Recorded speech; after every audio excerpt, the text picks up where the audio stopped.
Well, welcome back, everybody. Hopefully, you have survived this winter snowpocalypse or whatever they have deemed this. Tonight, we're recording a few days late. This is Friday the 23rd. Coming into tomorrow's weather, we should be seeing some frozen precipitation here in the big Austin, and I don't know what y'all are going to get, but it's going to be cold throughout the world, so hopefully everybody's doing well. Welcome to tonight's episode. We are going to talk about none other than Kurt Elling, and the album is Live in Chicago. It was recorded in 1999.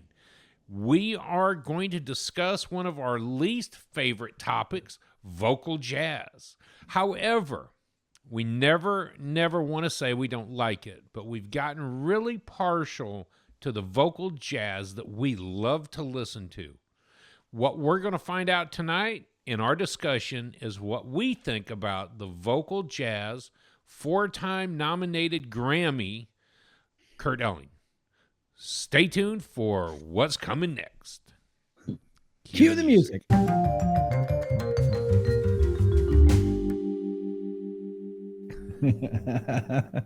Welcome back, bozos. Bozos. I only see two bozos on the screen. Yeah, I do too. Yeah. It's good Two to of see the you three guys. of you guys. It is good to see you guys again.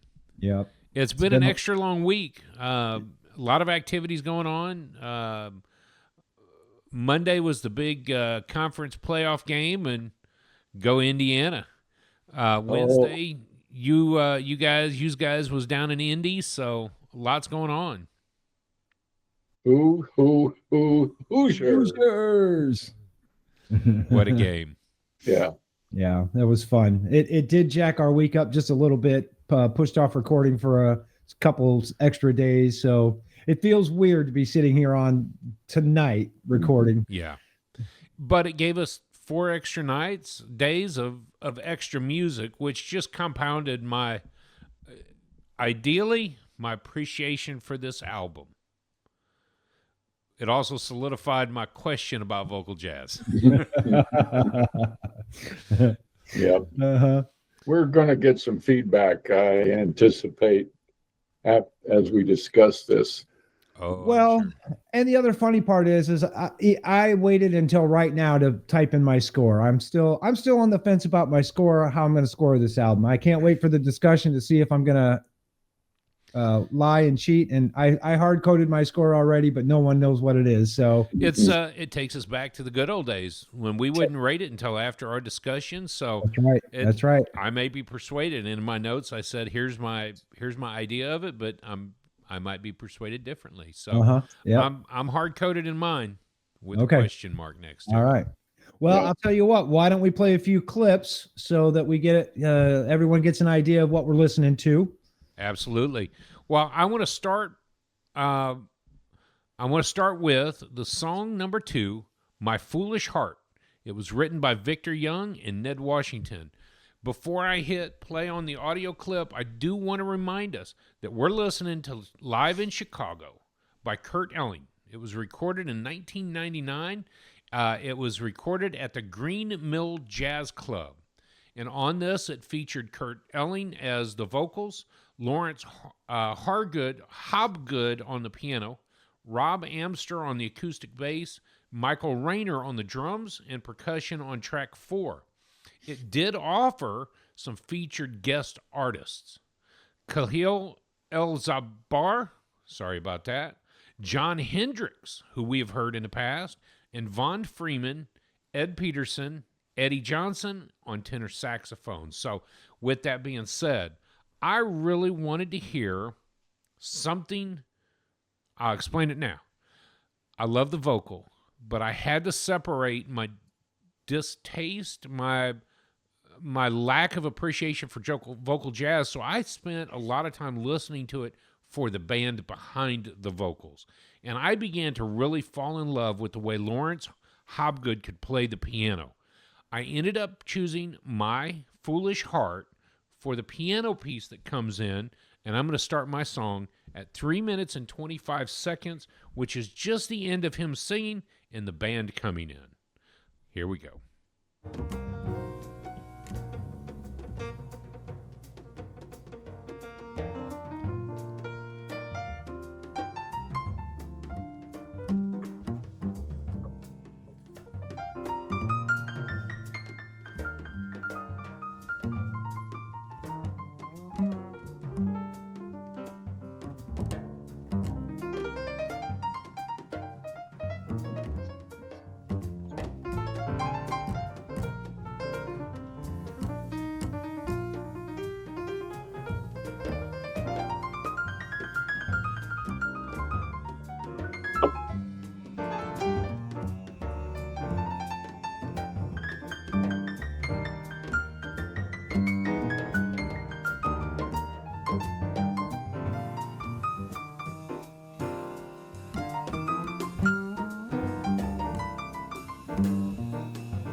I had to do it. I have to stop there. I just want to keep that to a minimum, but that's what I began to hear more and more as I listened to this album, is how brilliant the musicians are behind him.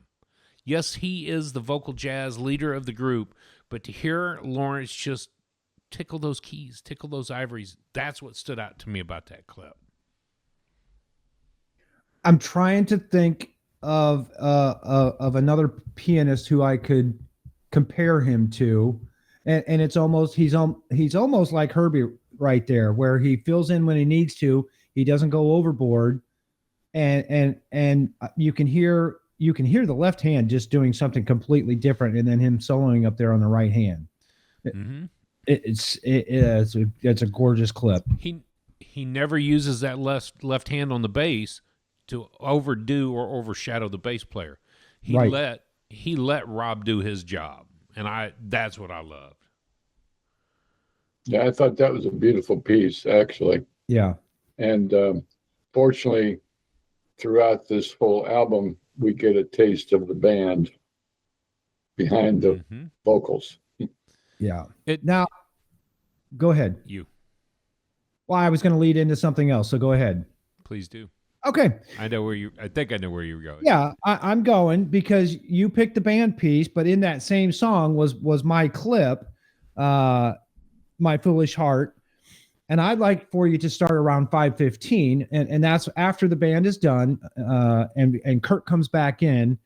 I just want pay attention to Kurt's control of his voice while he's singing during my clip is what I really highlighted and why I picked this clip, starting right at 5:15 of the same song, My Foolish Heart. Let's do that.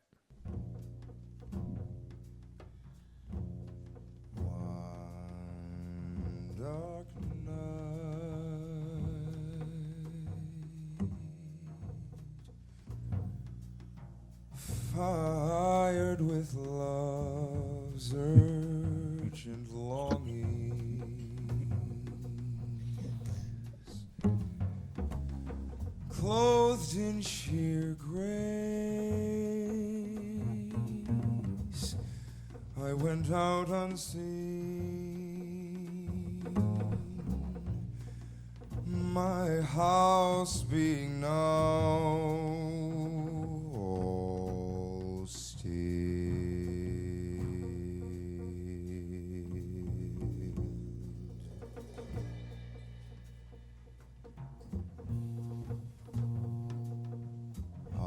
that dark night,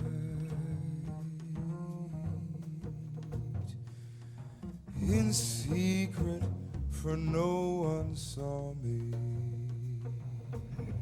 I'll go ahead and stop it there. Yeah, go ahead. Yeah. You nailed it, because I think all three of us are thinking about the same person when you hear that baritone voice.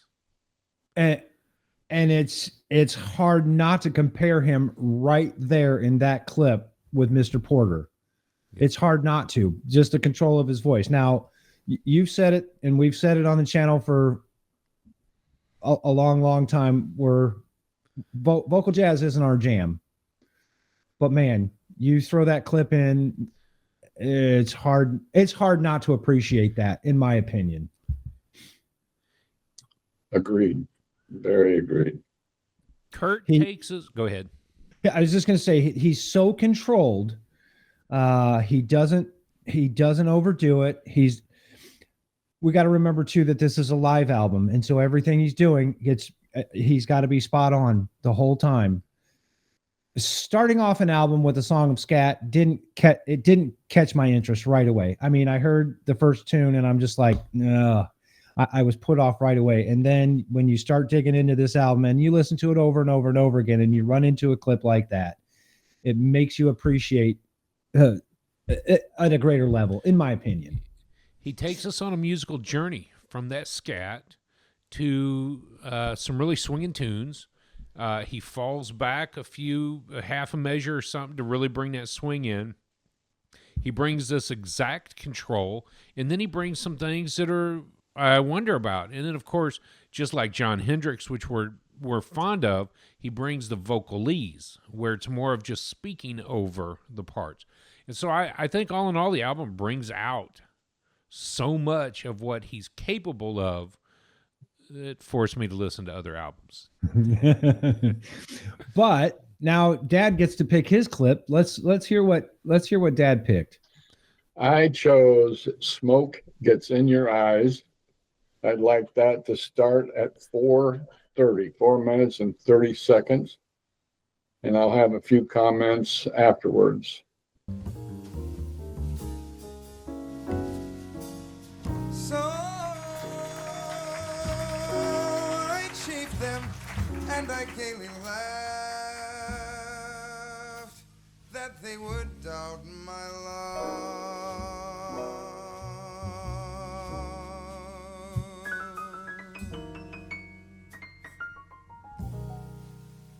Yet today I find my love has flown. I am without my love.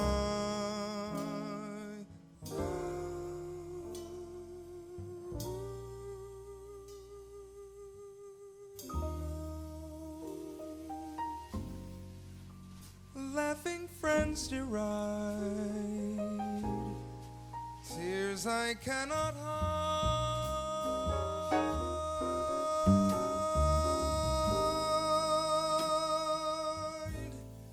So I smile and say, when a lovely flame dies,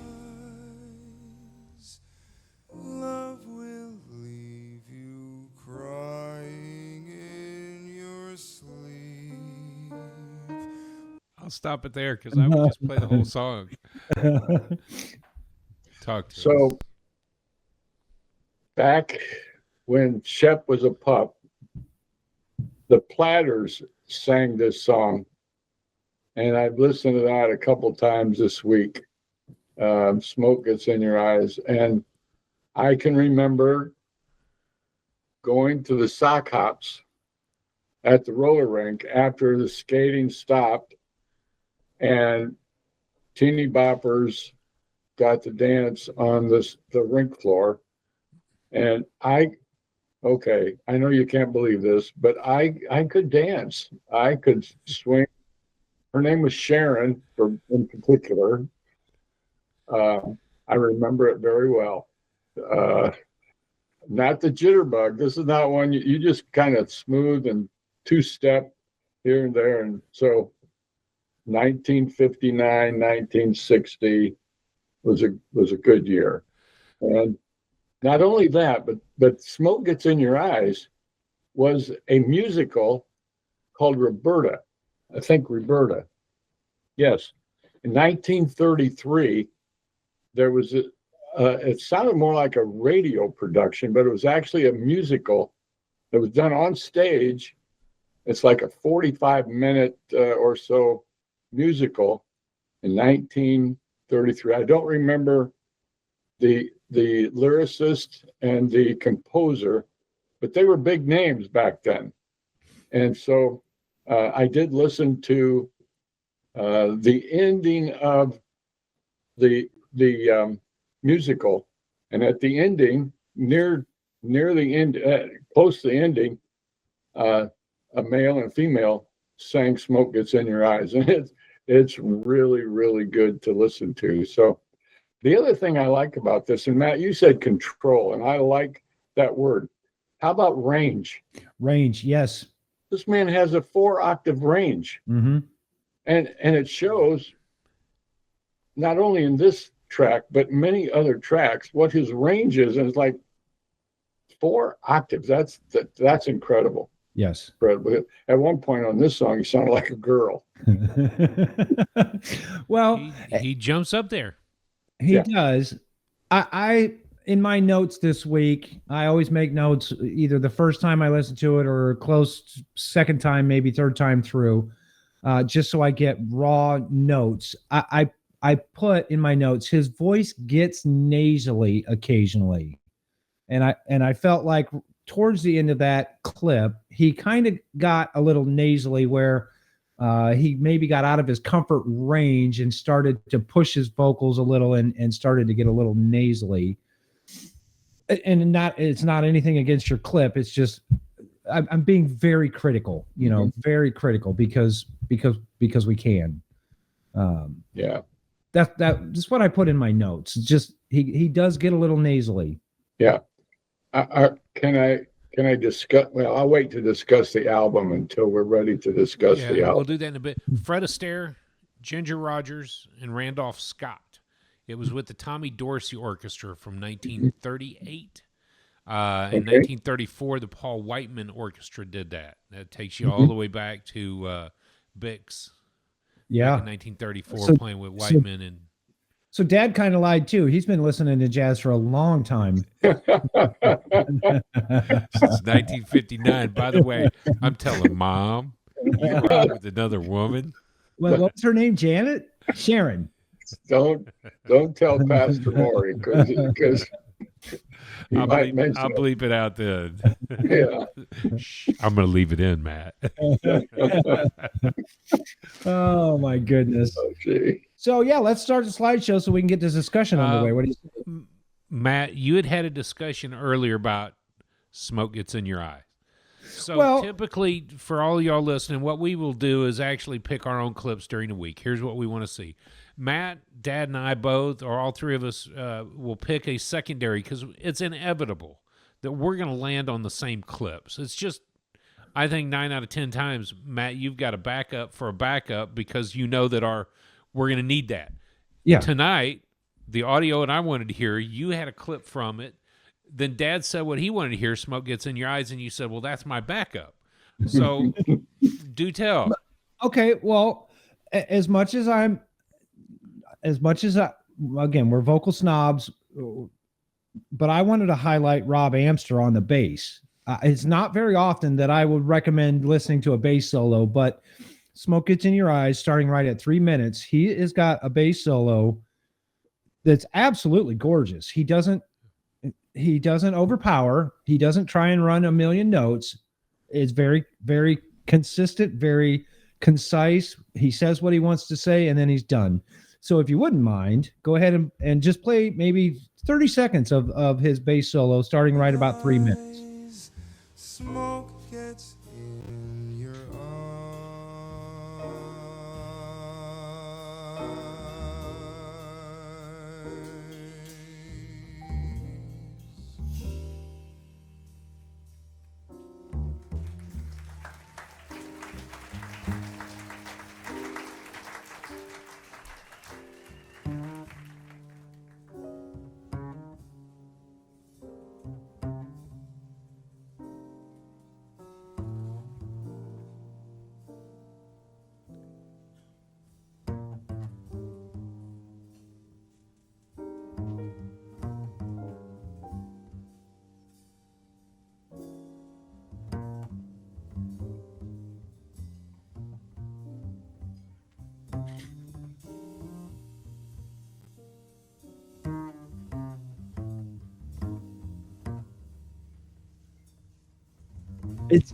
It's almost moving me to tears now.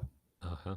Just how that trio they're in the pocket right there.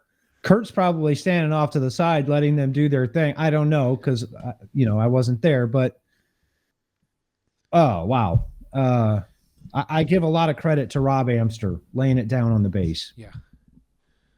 And throughout the whole album, and this is why I had to strip the vocals out to listen to the music. The musicianship behind him is phenomenal. It really is. And Rob, just to lay it down when he needs to, and a solo is a time to go hog wild. And yet he played as few notes as he needed to play to convey the message. Yep. And he certainly got it across because he stayed in the bounds. You knew what the tune was. You could have picked out the tune just by his bass solo right there. You didn't need to hear Kurt sing the lyrics. I don't know. I just thought it was gorgeous. Dad, you got any thoughts on that clip? Again, it goes back to what I said earlier, whatever that was about the musicians behind the vocalist. Yeah. And how proficient they are. and how they support him in this whole live audience performance. So yeah, it was a kicking section you had. Yeah, for sure. And no more about dancing, okay? Nope, no more. The interesting part is that the three of us picked 2 songs out of 14 songs on this album, plus the 5 or 6 bonus tracks or outtake album if you picked up the 2000 album with the outtakes. But yeah, 2 songs out of the 14 we picked them. So let's get into discussion. Dad? Okay. So this album did not do much for me. And let me start by saying one of the aversions I had for some of his vocals, he sounded or tried to sound like Sinatra and Dean Martin. And I kept thinking there's got to be some contemporary who I could listen to. And I tried Blue Blay, and that was not it. Harry Connick came close. And Matt, you had a comment the other day driving to Indy about Harry Connick. I don't remember exactly what that was. He's more of a New Orleans jazz. His roots are actually piano. He started in jazz on the piano, and the vocals but he does more. I would almost call it New Orleans style jazz music instead of trying to be a crooner. Yeah. He's got a whole subgenre to himself, in my opinion. Harry does. So because I heard Sinatra and Dean Martin, I guess I've been a snob of vocals for a long time. You put Neil Diamond up there, oh man, I could listen to Neil Diamond sing this stuff all day long, I believe. But when you I don't know that he was trying to sound like them, but it came across that way, and I just wanted to close my ears off and not listen to it anymore. So that's kind of where I'm coming from with this whole album. Okay. In my notes, again, I went back and forth. Not My Jam was the very first thing I typed in when I started listening to the album. Not My Jam. And then I went, it's not bad. And then I wrote the nasally, his voice gets nasally. Then I wrote, he's not Gregory Porter. Then I wrote, his voice is smooth. It's a roller coaster with this album. For me, it's just a roller coaster. There are songs that I really liked or enjoyed. And then there was stuff that, I don't know, that could have been left off the album, in my opinion. And still, the album would have been a little better for me. Go ahead. What did you think about it being live and the impact being live had on the performance, and hearing the audience respond to it? It sounded like they enjoyed it. I'm not sure I could sit through an hour wherever. Okay. Well, Again, I've said it from day one. A live album, they have to be spot on. That bass player can't take a break mentally and just wonder what he's going to have for dinner after the show's over, and he'll start missing notes. The drummer can't start thinking, oh, I had a fight with my wife, and so he starts playing fast, and then everyone gets beat up and off tempo. I like live albums. This one didn't bother me being live. I like hearing the crowd noise and the applause and the plates and the talking in the background. I can picture myself there. I didn't mind. Drew, what did you think? I got to go back to the same conversation y'all are having on that. It's not my jam. Yeah. Part of it is that I couldn't sit there for an entire album. I just don't know that I could. I want to go back to something that Dad said, because I wondered this. How much, we talk about jazz standards all the time. Learn to play the jazz standards, mimic, or how much of it as a jazz standard are you trying to do as close to or as arranged by yourself to get that sound that you want. So you're trying to almost mimic somebody from the past. You know, Matt, you had asked why I didn't pick Night Dream from Wayne Shorter. I love the Wayne Shorter, but I just couldn't get over My Foolish Heart because I want to learn how to play that. And it just happened at timing. I didn't realize this was on the album when I was told to pick some songs. These were songs suggested. You've got to almost mimic those people of the past, and there's almost an expectation to play the songs or sing the songs the way they had been done. So for him to not mimic but sound a lot like Frank Sinatra, that's what people are used to. For him to sound like a contemporary, maybe a Gregory Porter or whoever it was, sounds a lot like. And so then from vocal, what do you do for a show? The opposite side of that is, Matt, you're right. You got to have that energy. That you got to be on point for a live concert. So I think there's a lot of things that we don't see going on from the stage and the movement, the actions, but you can hear the crowds excited. For people who love vocal jazz, this would have been an epic show.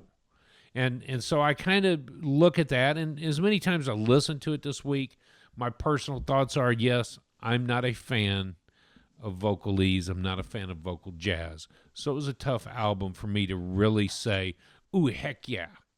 But I also couldn't say, ooh, no. I will go back and appreciate it.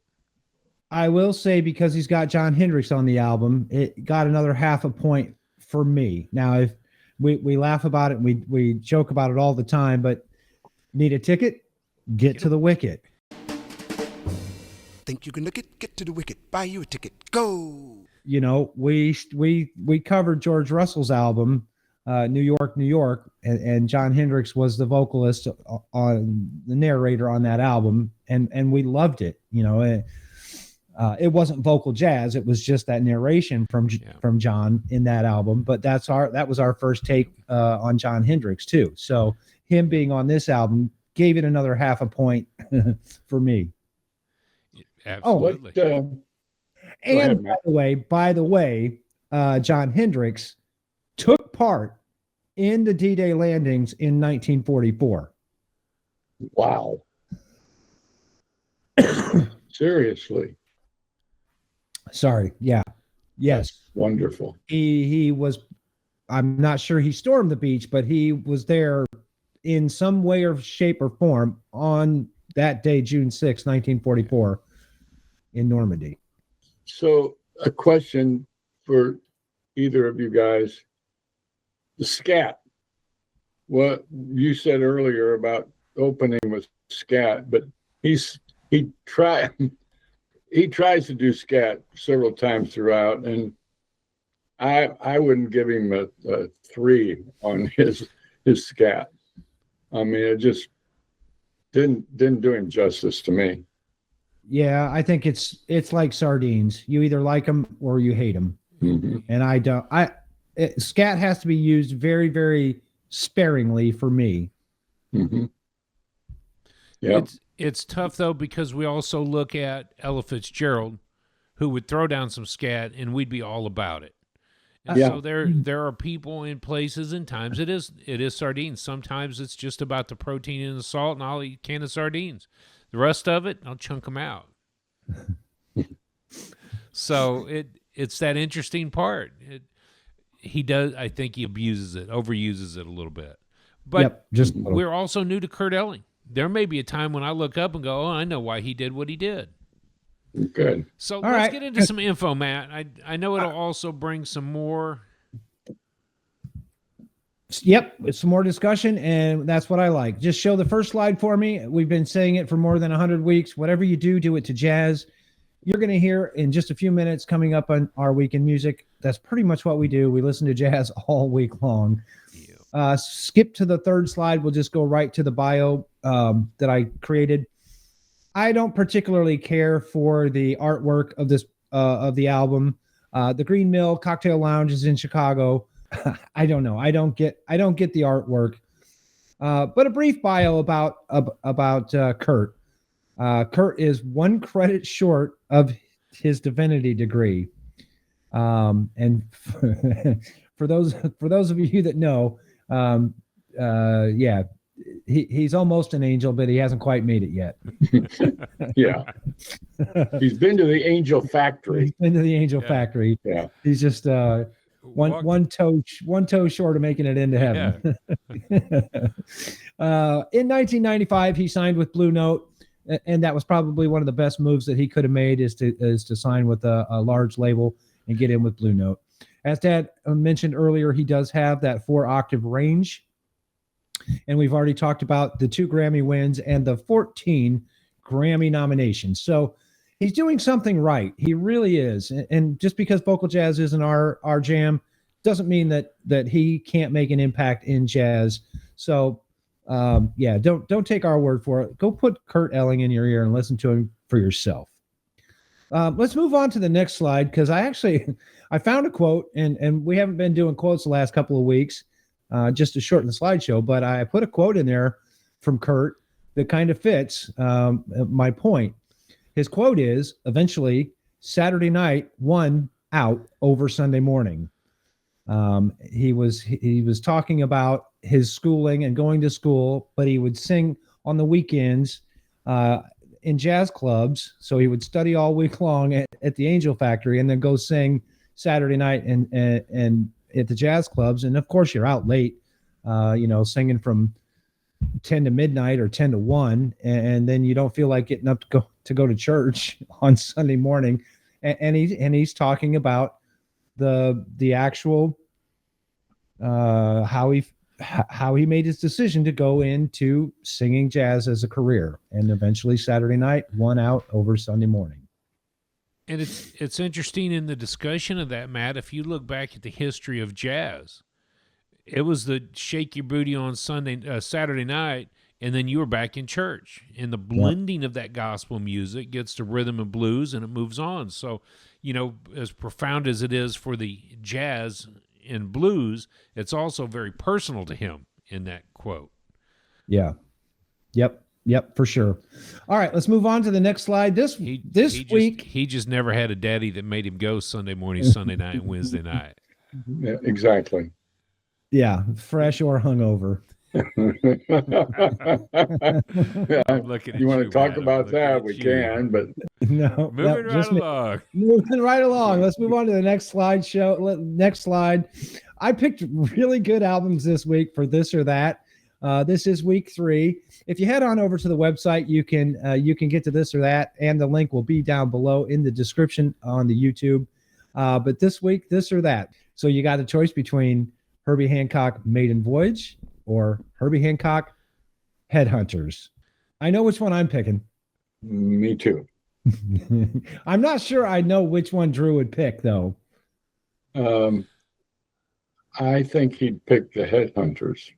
You do? Yeah, I do too. It's interesting because I was going to tell you it depends on my day or my mood. But as of right now, I need Maiden Voyage. Now tomorrow it'll be Headhunters. When I go to the form on the website or in the link below, it depends on when I fill it out. I know. But I agree with Dad. It'll probably be Headhunters. I need some I fit a whole week's worth of stuff into a day today, so I'm feeling I need the meditation. Yeah, for sure. Chick Corea Return to Forever or Headhunters. Chick Corea or Maiden Voyage. Chick Corea or Maiden Voyage. That's a tough one. Yeah, that's a tough one. So let's move on to the next slide. I just want to take a second to say thank you, run through how you can get to us. You can always find us on theunconnoisseur.com. That's our website. We've got a lot of great information up there. I'm still working on adding more information. I do that almost weekly. You can hear us on the radio channel, WTUR.org. That's our radio channel that plays 24-hour jazz music. There's also some Sunday morning podcasts of the YouTube episodes that we do. And speaking of the podcast, you can listen to us on iTunes. You can listen to us on Amazon and on Spotify. Just ask them to play podcast of the Unconnoisseurs. We also have a merchandise website, and you can find that on a link on our website. And then, of course, the This or That for week 3 this week, like we just discussed, head on over to our website, theunconnoisseur.com. Now, let's move on to the next slide. And Dad, you get to tell us what's new. What's new? All right. Looking forward to it. And what's new is an album called Apple Cores. It's done by James Bradford Lewis. James Bradford was born August the 13th of 1983. So he's a young guy comparatively to the three of us that are online here. The album was released February the 7th, Drew, not close to not far from your birthday itself, of 2020, the day anyway, 2025. It's an Anti-Records label, which I know little or nothing, actually nothing about Anti-Records, and the length is 42 minutes. Looking into this album, he's got some good artists that play along with him. You could label this as avant-garde. Mm-hmm. There's part of the hip hop and funk.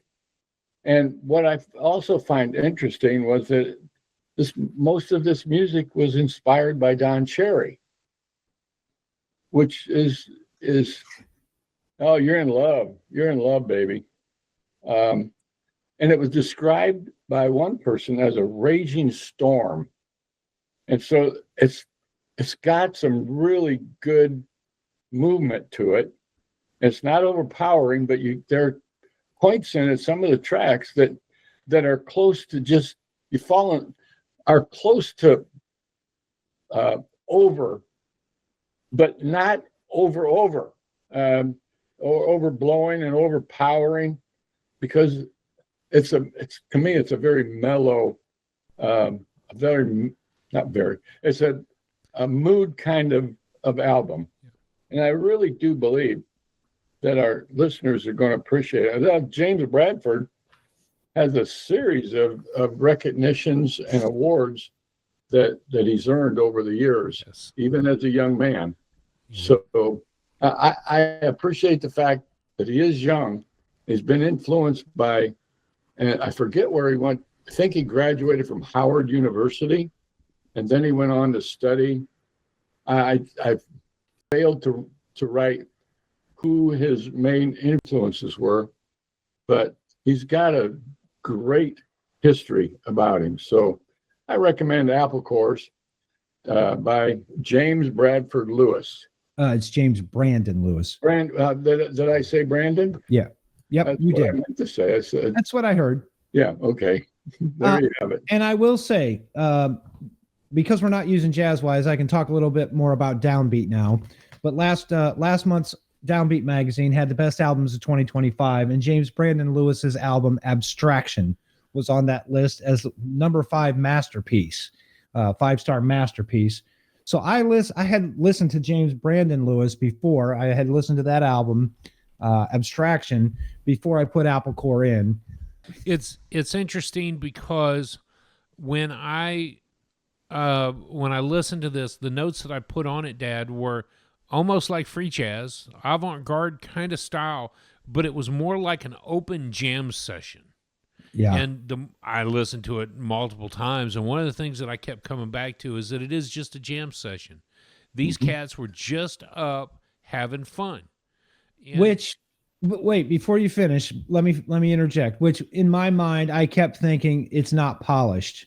There's things that are missing. So now that you've said open jam session with these cats, it makes sense to me that it's not a polished album. Yeah. There's no cohesiveness between tunes. And sometimes there's not even cohesiveness between the artist or the musicians. Makes sense now. Yep. And Good. here's the weird thing on the wiki page. The composer is Ornette Coleman. One of the songs that stuck out to me the most was DC Got Pocket.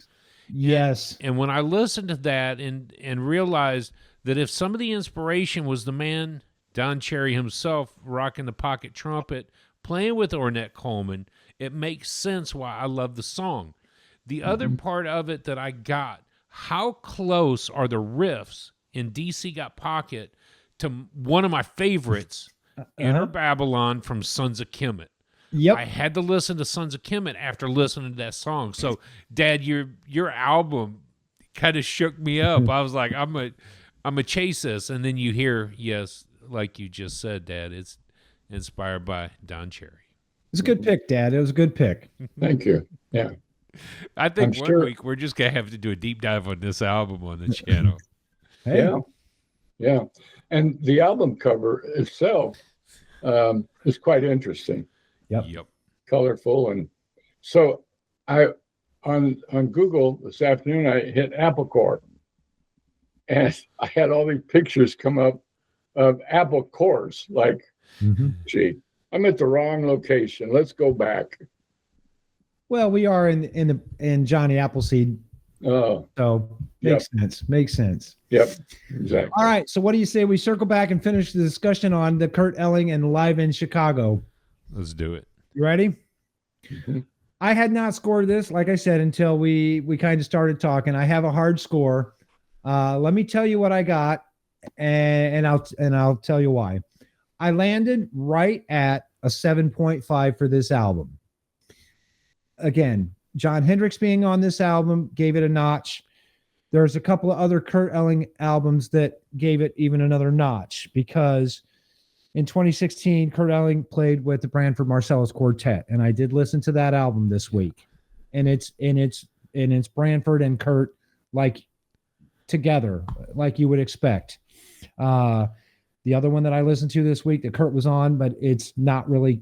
You couldn't pick Kurt out if you didn't really listen. Is the 2019 album from Brad Meldau, Finding Gabriel.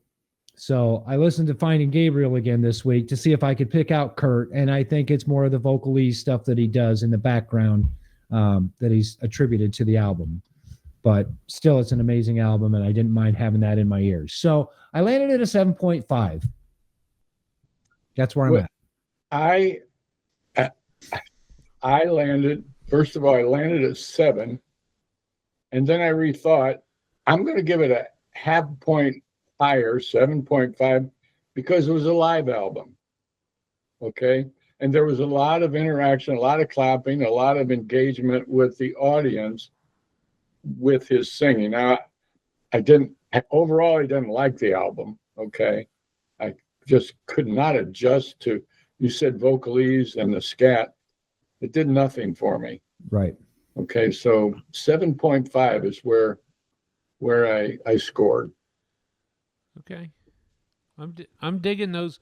I am digging those scores. My early statement about the album, I continue to go back to. It was a lot of energy from a live album, so there's already part of that. It's not a go-to for me in the future. I'm not going to drop in a vocal album in general, but I don't know that if I'm going to choose a male vocalist to go listen to, that it will be Kurt. I'm going to go to Gregory. And that's probably about it. I mean, if that's the only guy that we talk about as a vocal jazz guy, please understand it. Everybody puts forth the energy and the effort in the instrument they have, and your voice is the first instrument you ever have an opportunity to learn how to use. So I have to take into consideration, which is why I listened to it several times, but one particularly just for the band. And so I have to rate it as a whole thing. You know, you go back to creativity, craftsmanship, awareness, and emotion, and I always forget that fifth one in there. But the idea is, if you start to listen to the band moving together, they move in the pocket, they swing together, and he's chose some really imaginative favorite songs out of a songbook that you could ever choose from for this particular album. So I think there's some expectation in the songs, and just like Plug Nickel from Miles Davis and Shorter, it's not quite what we thought the song was supposed to be, but he nails it. You know, Jon Hendricks being on number 9, 10, 11, you realize that Don't Get Scared is a Jon Hendricks written tune with Stan Getz. So there's some expectations from those songs, and I have to weigh that in too. I might be willing to jump a little bit higher or lower depending, but I locked in my score early on. I will go back and listen to the album at some point in time for a fresh perspective on Mail. I don't know that I'm going to stick with my score from last week when I first listened to it, but I am going to give it an 8.5. So I'm going to go a little bit higher on that. I did appreciate those moments when he hit what reverberates with me, and that's that beautiful tone that he's capable of. I just found those moments too few and far between to go much higher than a 7. And again, the extra half a point is because John's on it and because it's a live album. So for me, that they were just too few and far between. I appreciate your score. I do. I ended up really enjoying a couple other things from Kurt, but one of them was his tribute to Johnny Hartman and John Coltrane. And John Coltrane, I love that album so much. But it's vocal. I mean, make no mistake, it's not Don Cherry on the trumpet that I'm enjoying. It's not Roy Hargrove or Dizzy. It's a vocal. But that's the Coltrane Johnny album anyways. Yes. It's a vocal album. Yep. So there we go. I didn't mind scoring the creativity and improv high. I didn't have a problem with the awareness and the blending, but the spirit and drive and the emotion, I just couldn't feel it. Yep. I couldn't feel it, except for Smoke Gets in Your Eyes. And the only feel I had for it was back at the sock hop. Okay, it took me back years ago. Well, I appreciate the scores, and since, Dad, it's thrown you back into the past to relive the sock hop, tell me what's going on in your weekend music currently. Well, okay. You love that segue? That segue was all I had. Yeah. I've obviously listened to this album, though not at one setting. I had to go back to it and pick up where I left off, what track, and then the Apple Cores. I listened to that several times all the way through. Other times it was a piece here and a piece there. In addition to that, I heard Nat King Cole this afternoon singing "Smoke Gets in Your Eyes," and a couple other artists who sang that, the Platters included. And I listened to Paul Wilbur, he normally sings from Jerusalem, and he's got an album called "The Lion of Judah" and "The Watchman," and it just stirs me spiritually and brings me into a piece of confidence, of reliance, and peace when I hear Paul Wilbur and his masterful group playing in Jerusalem. And so, yeah, that's pretty much. I didn't write down all the music I listened to because I didn't have my little booklet with me, and so that's kind of where I was with my weekend music. Good deal. Well, it's been an extra long week. I like you, Dad, I didn't write down everything I've listened to. Of course, Monday night, this past Monday night was the IU game. I was all jacked and jazzed up for the game. We had a great time watching IU win. Of course, I did mention the other albums, the Branford Marsalis Quartet with Kurt Elling, the Finding Gabriel album. So I did have some Brad in my ears. And then I'm still working through the Downbeat Magazine 2025 best albums of 2025. So I have a lot of new music in my ears. Here's my feeling. My feeling is we're going to be seeing and recognizing Kurt Elling more coming forward, like we do with our top 100 that we've done. You know, we see those names now, and we've got a reference point. So seeing Kurt Elling, and I'm sure that we're going to be seeing his name over and over again. At least we've got an idea of who he is by putting in the time listening to him this week. So that's pretty much, well, except for last night, I got to see Mike Neglia and the Nobles. So I got to see Lady D laying it down at Nick's Rib Room. Had a great time listening to Lady D throw it down on the drums last night. So that's my weekend music. Wow, that's cool. Much like y'all, I got a chance to listen to a lot of things. And I realized the second album that I went to from Kurt, as I was reading my notes, the other album, other than the Coltrane, was Kurt Ellington featuring Danilo Perez. Danilo, of course, we've talked about, and I will talk about ad nauseum in the years to come. Secrets Are the Best Stories from 2020 was that album. And I put in here again another vocal. I loved hearing Danilo play. I couldn't make it all the way through. There was a lot of other things going on. But I had a smorgasbord of music, and I started to write things down, just got tired of it. Sax player out of Japan, Euro Inagaki. Dang, man. And then, of course, Kenny Durham. Quiet Kenny. I jumped over then to Lee Morgan's Cornbread, Show Wing, Wes Montgomery. I ended up on guitarist. Thelonious Monk plays Duke Ellington again. The Windmill Tilter from Kenny Wheeler. Oh, from Kenny Wheeler, yeah. And then I started going down all kinds of rabbit holes. And Matt, I shared that Tigrum Hamassan's album called Muckroot. Yes. Sounded a lot like Finding Gabriel. Then you sent over Sleeper with Keith Jarrett and Jan Garbarek, of all things. Modern day jazz stories. New High by Kenny Wheeler. And then it finally made it to Wednesday. I put in here on Wednesday then. You guys drove down. So then there was a whole new set of music. Apple Cores led me to a lot of places. And, of course, then it ended yesterday with, or last night with, Robert Glasper's new album from 2025. Yeah. I've been all over the place in music, and it's been a busy week around here of all things. School was back in session, so we've been having a lot of fun. Couple of projects that have been due.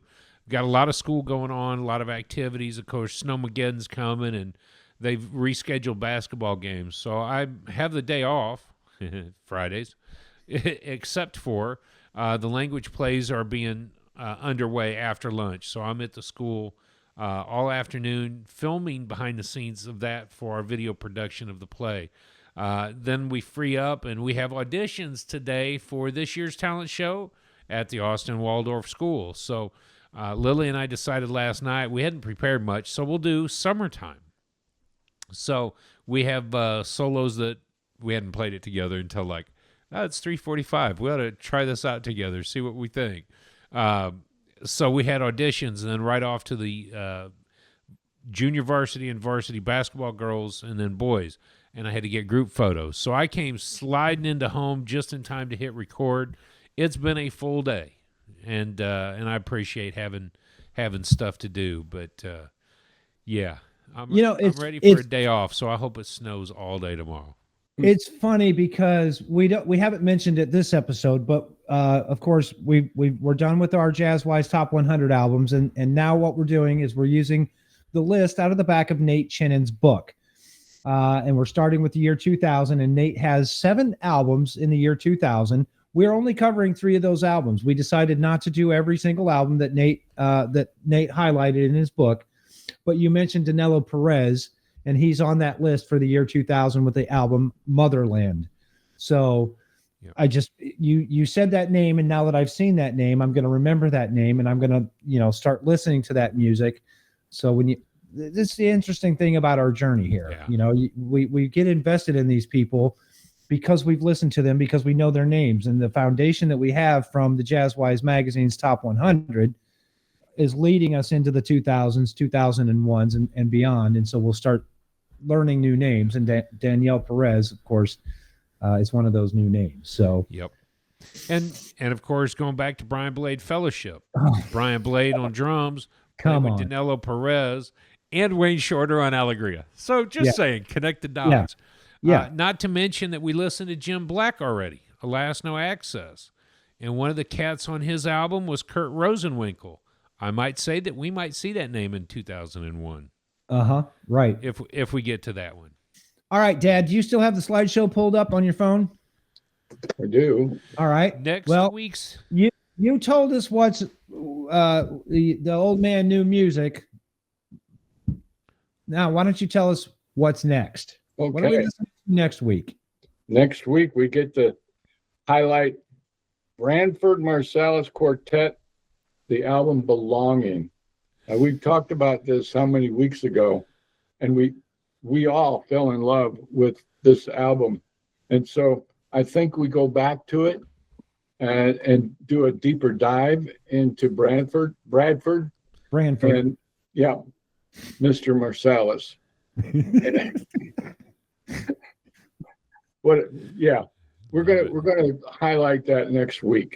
In Yes, fact, I think it's going to be Monday, is it not? it is. It will Yep. be. We'll be back to normal.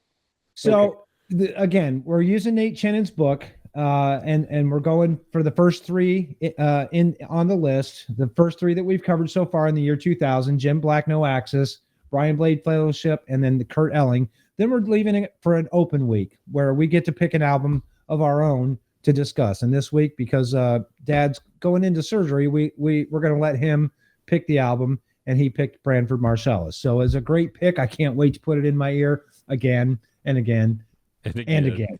And again. And I want to be honest with the both of you.